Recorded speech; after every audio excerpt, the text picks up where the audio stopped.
Let's be honest, we need more competition in the GPU space. As we sit here and watch NVIDIA and AMD run a circus of a duopoly, raising prices that apparently many gamers are willing to pay, there just seems to be no end in sight when it comes to what price points NVIDIA and AMD will try out for their products next. Unless that is, someone else gives them a reason to actually put a cap on those profit margins per product sold. And the only one who likely could do that in a full-throated way is, unfortunately, Intel. I'm sorry. I don't think any of those other companies are going to really have anything consumers can buy in a real way anytime soon. Maybe in the future we will have more competitors. I certainly have suggested this before, but short term, we need someone big with a lot of resources and a lot of engineers, and I just think that's going to have to be Intel or nobody else. And yet, despite their resources, the news coming out about Z on desktop has always been mixed at best. I mean, to be fair, the performance target, something that beats a 2080 Ti or a 3070 while offering 16 gigabytes of VRAM and excellent prosumer performance, hasn't changed. These rumors were always constant, and at least to me, they sounded impressive for a first swing in years at a discrete GPU from Intel. But at the same time, there has always been effervescent news about stability and turmoil in the company as well. And, well, it's never felt like we could be that optimistic for Z. And I actually think that because of this, because people just do not expect anything out of Intel after that disastrous Rocket Lake launch, that people will see this video I'm about to go through with you as incredibly optimistic. It's not intended to be optimistic. It's intended to report what Intel is doing with Z. This has taken months of research, dozens of sources, and I've sat on a lot of info for a while because of how in-depth it is. Yeah, enough rambling. Let's get into it. Let's start talking about what I'm hearing and actually what I'm seeing from Intel Z. Let's look at some pictures of some test samples. Now, it isn't that fancy, and I only have a few pictures I'm willing to share that are heavily redacted to protect my source, but what you're looking at is one of the 512 execution unit samples from within Intel. This thing is being hooked up right now on previously Comet Lake and soon Rocket Lake systems and going through validation. All indications are that this is a graphics card. I mean, just look at the 8 and the 6 pin that uses at least around 225 to 250 watts. And outside of that, all I can say is this is actually only one of the cooler models. That other blue one, blower fan you've seen, is another one at some testing centers. And supposedly there is a much more elaborate design out there. In fact, I'm told the final design for Intel Z DG2 could be white and be, I don't know, polarizing in a similar way to the PS5's design. Anyways, that is to say, what you're looking at here is just a simple cooler they throw on engineering samples. One of my sources has been able to get a hold of it, and that the final design will be much more elaborate. But what you're seeing here, I wouldn't be surprised if there were at least 3 other designs for coolers on other engineering samples being tested right now. So yeah. This is a graphics card that will use over 200 watts, according to other sources, likely around 275 watts, and it should perform at or above the level of an RTX 3070. But actually, I am getting ahead of myself. I have a lot more information regarding specs, release dates, and pricing of Intel Z DG2, and I would like to go through it in my normal PowerPoint fashion, but first, an ad from a sponsor.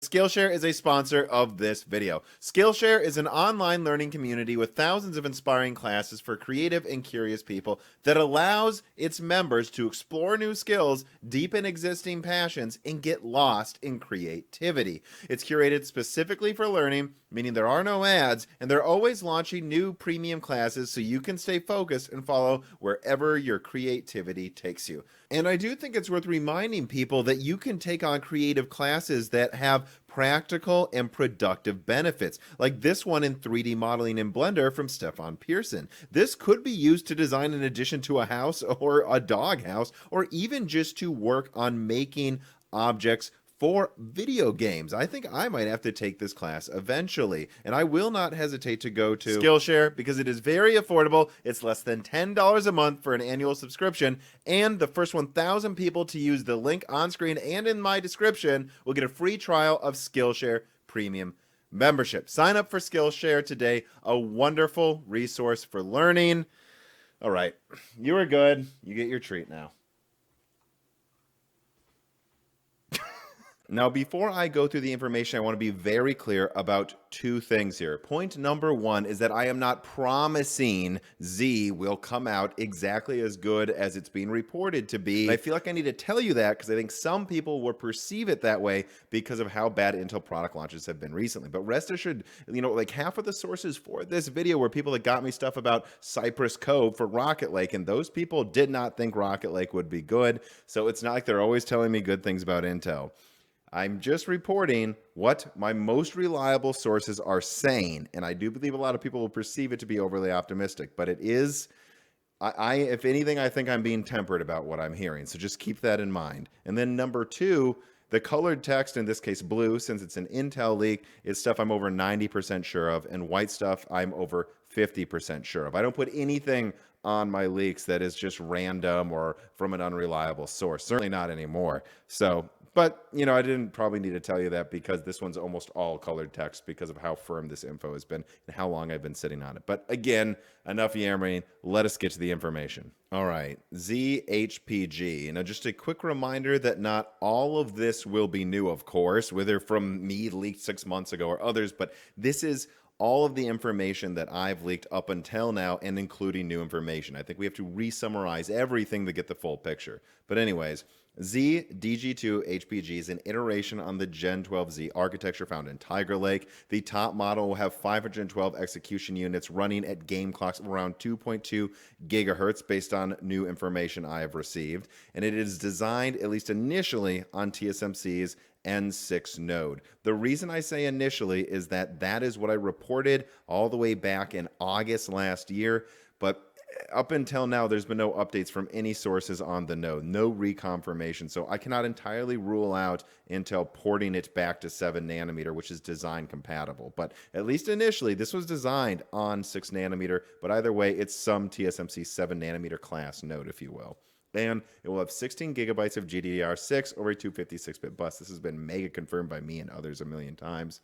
But this is new, a 275-watt TDP. Now, initial plans and suggestions to me were around 225 to 250 watts. I'm being told it's been pushed harder, and I have one of my best sources saying he's 100% sure that at least right now the plan is 275 watts. And if we're being honest, that's kind of what it looked like on the samples you saw too. And this should perform between an RTX 3070 and a 3080. Again, I know that has been a target for many months now, but I am told this is not a target. Z should be treated like an RTX 3070 Ti. This is where the majority of samples are performing. This is not a goal. They believe they have proven, at least to themselves, that they will hit this performance target. To be clear, though, I can't say if it's like, 10% better than a 3070 or closer to a 3080. I cannot confirm the exact performance relative to a 3070 just yet because there are still a wide range of results coming out of samples. Look out for misleading leaks. Similar things happened with RDNA 2 and Ampere where we had performance numbers all over the place before launch. What I will say, though, is specifically I've seen time spy scores ranging between an RTX 2080 and an RTX 3090. So at the very least, I would be surprised if Intel could not at least beat the RTX 3060 in performance. This is going to be around a 3070 or at least what will be an RX 6700 or something like that. And I know I mentioned 3090, but I want to be very clear. That was just as much of a fluke as seeing performance around a 2080. Nobody expects the final performance to match a 3080. They are very confident that they should be able to at least compete with a 3070. Do not expect a 3090 competitor. I'll tell you if that changes, but that's the current reporting. And additionally, I'm hearing very impressive things for the software stack for Z, but stability remains a major problem. I'm told that it's just a matter of time, that they will get good drivers eventually.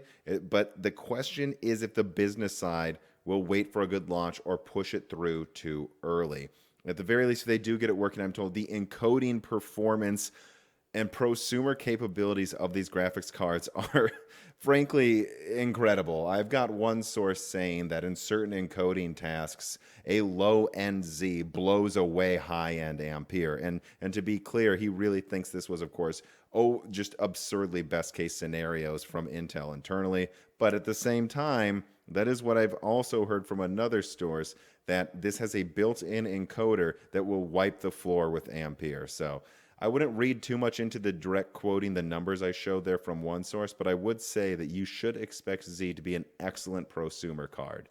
I am told, although I can't confirm it with too many sources, that ZSS, which I assume is Z super sampling, has been mentioned as an internal name for a DLSS competitor. Intel is working on supporting everything: a DLSS competitor, ray tracing, excellent encoding.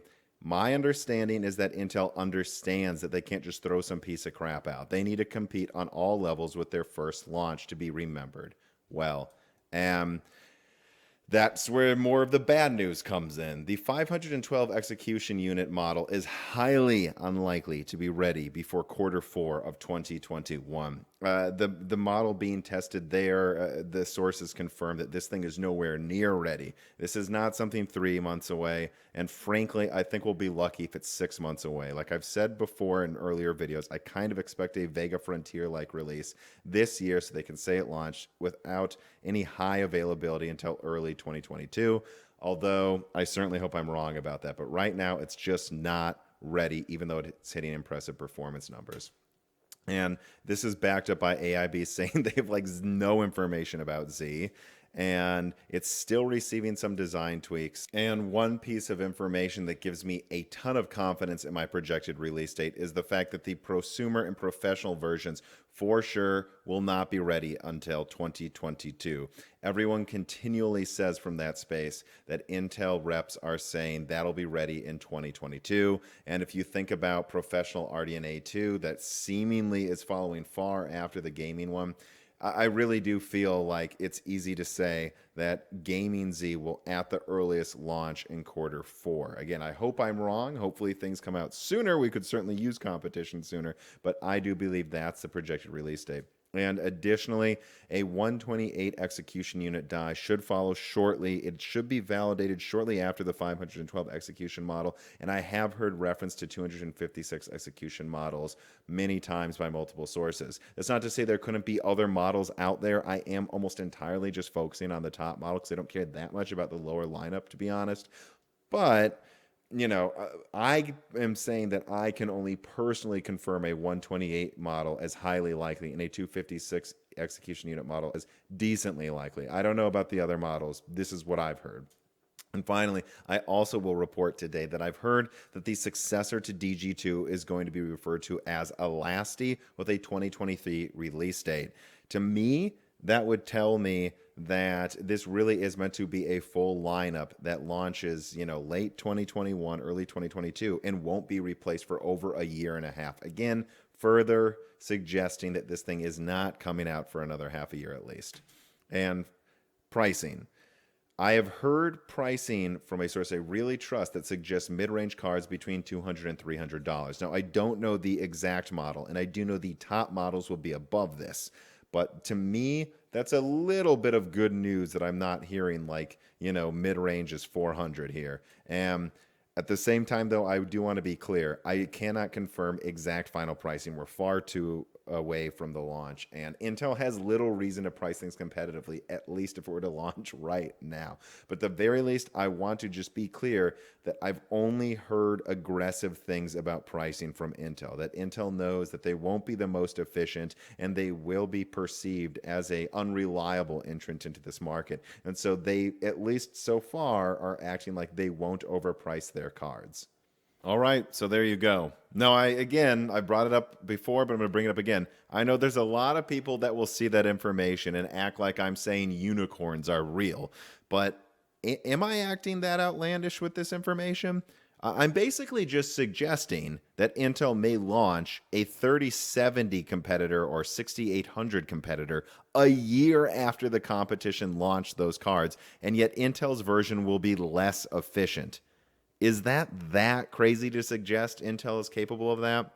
I don't. And these come from reliable sources. So I guess what I'm saying is, to me, up until now, it's always felt like a 50-50 chance that Intel will launch almost anything for Z. But at this point, I think at the very least, there's going to be some very real consumer product that's okay. If what I just reported pans out exactly how I reported it just now, that there will be a polarizing set of responses from people to the reviews. You'll have half of the people probably saying, who cares if Intel launches a 3070 competitor a year late? And you'll have other people going, dude, this is Intel's first attempt at a desktop graphics card in decades. And already they're competing in the upper range of NVIDIA and AMD's lineup. That's pretty good for a first swing. Way better than Larrabee. And that's how I think of it right now. And just to be clear to the people that are skeptical of Intel's ability to compete in graphics one more time, I would again remind you of my video, Can Intel Retaliate in 2021? Where I basically said Intel isn't going to take any performance leadership anytime soon. But perhaps we can start to see Intel begin making up for lost ground slowly but surely until they can really compete in 2023. Alder Lake is going to be that first canary in the coal mine.